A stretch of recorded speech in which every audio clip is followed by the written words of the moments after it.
Tudo bem, pessoal? Então vamos à penúltima parte da prova especialista CFS 1/2018, prova de física, tá bom?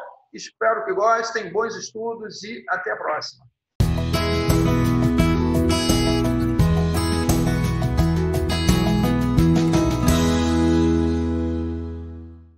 Então vamos lá, pessoal. É a parte 5 do total de 6 partes da prova de física da Escola Especialista 2018/1. Questão 89. Ele fala assim: um motorista pode escalar uma montanha e atingir certa altitude em relação ao nível do mar, resolveu utilizar um recipiente e um fogareiro para preparar seu chocolate quente. Mordomia esse cara, né? Percebeu que no topo da montanha sua bebida parecia não tão quente quanto aquela que preparava na praia. Sabendo que a temperatura de ebulição é diferente, proporcional à pressão externa ao líquido, e considerando a constatação da temperatura feita pelo montanhista, ou seja, se a temperatura estava abaixo, né, da temperatura normal. Então, se o líquido ferve a 100 graus ao nível do mar, lá na montanha provavelmente foi abaixo disso, sei lá, vamos chutar aí uns 90 graus, 95. Pode-se afirmar que a pressão no topo da montanha em relação ao nível do mar. Pessoal, é o seguinte, eu trouxe esse desenho aqui para mostrar o seguinte. A pessoa que mora ao nível do mar, que aqui ele representa por Santos, tem uma coluna de ar maior na cabeça dele. Uma pessoa que mora em São Paulo, a 750 metros de altitude, tem uma coluna de ar. Qual é a premissa básica? Que a coluna de ar tem a mesma altitude, ou a mesma altura, né? Em relação ao nível do mar. Então, a coluna de ar vai até o mesmo lugar para São Paulo e para Santos. Isso significa, pessoal, que a pressão aqui em São Paulo é menor do que em Santos. Então, ele fala assim, pode-se afirmar que a pressão no topo da montanha, bem, no topo da montanha, a pressão é menor, letra D de dado. Tá bom? Prosseguindo, a questão 90 foi anulada, tá? Então, não vou me preocupar com ela. Depois, vem aqui uma questão 91, também teórica, ele fala: um fio fino é enrolado em torno de um prego e suas extremidades são ligadas aos polos de uma bateria e de uma chave, conforme mostra a figura abaixo. Então, tem a bateria aqui e a chave liga e desliga aqui. Quando a chave é fechada, observa-se que o prego passa a atrair pequenos objetos de ferro.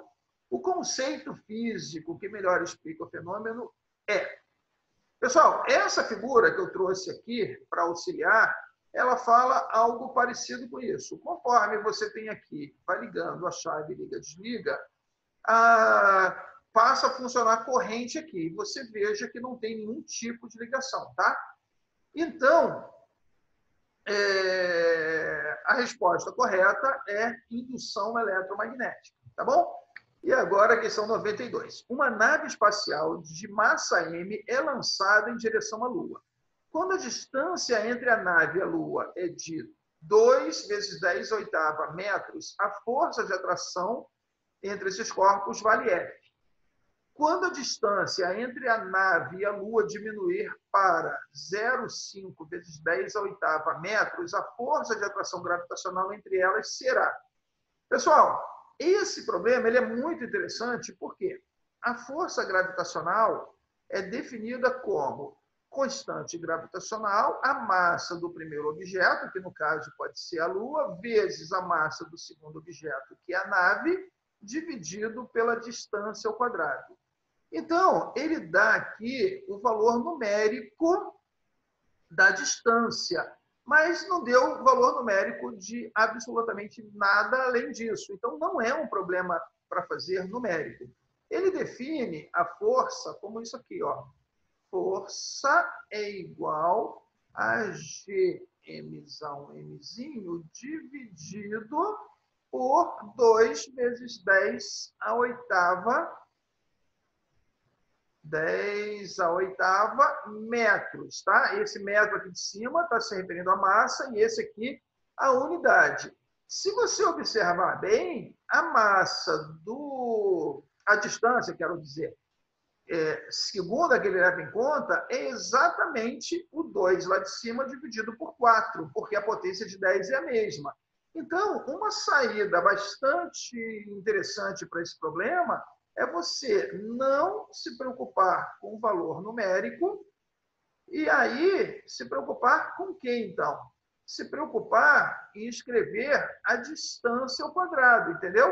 Eu vou chamar esse 2 vezes 10 a oitava metros, aqui ele botou 2,0, tá? Eu vou chamar isso aqui de D.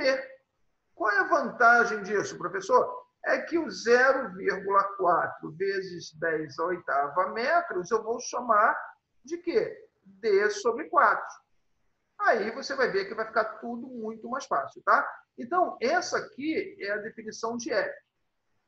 Guarda isso e vamos ver agora. Olha, F', que vai ser a nova força, vai ser a mesma constante vezes a mesma Lua, vezes a mesma nave, então tem a mesma massa, dividido agora por D sobre 4 ao quadrado.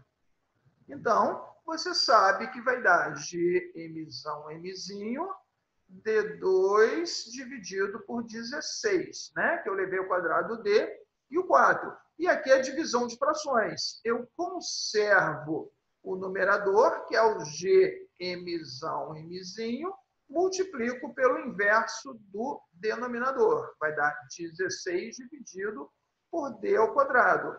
Como é que eu posso reescrever isso? A nova força que vai ser entre eles é igual a quanto? 16 Gmzão, Mzinho dividido por D ao quadrado. Turma, se você reparar bem, isso aqui, olha, eu vou mudar a cor da canetinha, vou botar uma caneta vermelha, isso aqui é isso aqui, olha. Então, a nossa força-linha é 16 vezes maior, tá bom? E aí a resposta certa é letra D, de dado. Uma observação sobre esse problema, pessoal, é assim, a distância está no denominador. Isso significa o quê? Quanto maior a distância, menor a força. E quanto menor a distância, maior a força, entendeu? São inversamente proporcionais. Como a distância diminuiu, é óbvio que, de imediato, eu sabia que a força ia aumentar. E a única questão que aponta para o aumento da força é a letra D. As outras três diminuem. Então, se a pessoa for bem atenta, ela faria o problema sem nenhum tipo de conta, tá bom? Eu acho que vale a pena pensar isso para questões futuras. Terminou. Um grande abraço a todos e até a próxima.